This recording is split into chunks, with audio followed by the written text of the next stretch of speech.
আমি মনে করি যতদিন বাংলাদেশ থাকবে ততদিন আমরা আমাদের এই বীর শহীদদেরকে মনে করব, তাদের প্রতি শ্রদ্ধা জানানোর মধ্য দিয়ে।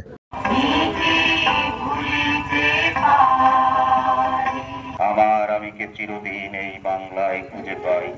সম্মানিত সুধীমণ্ডলী, নেতৃত্বে উপজেলা প্রশাসন সর্বপ্রথম শহীদ বেদিতে পুষ্পার্ঘ্য অর্পণ করা হচ্ছে।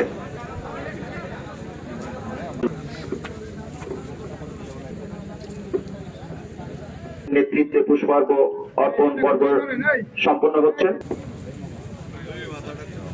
টঙ্গীপাড়া উপজেলা বিএনপি এবং অঙ্গ সংগঠনের সম্মানিত আন্তর্জাতিক মাতৃভাষা দিবস উপলক্ষে আজকে আমরা শহীদদের প্রতি শ্রদ্ধা জানানোর জন্য আমার নির্বাচনী এলাকা গোপালগঞ্জ 3 শ্রদ্ধা জানালাম। রাত 12:01 প্রশাসনের কর্মকর্তা, বিএনপির নেতৃবৃন্দ, বিএনপি অঙ্গ সহযোগী সংগঠনের নেতৃবৃন্দ সকলে মিলে আজকে আমরা এই একটি ভাব গাম্ভীর্যের মধ্য দিয়ে শহীদদের প্রতি শ্রদ্ধা নিবেদন করলাম। এটা আমাদের জাতীয় প্রোগ্রাম এবং প্রতিটি বছর আমরা এই দিনটির জন্য অপেক্ষা করি।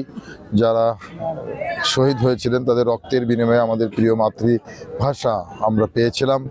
এই দিনটাকে আমরা স্মরণ করে রাখার জন্যই আমরা প্রতি বছর রাত 12:01 আমরা শহীদদের প্রতি শ্রদ্ধা জানাই।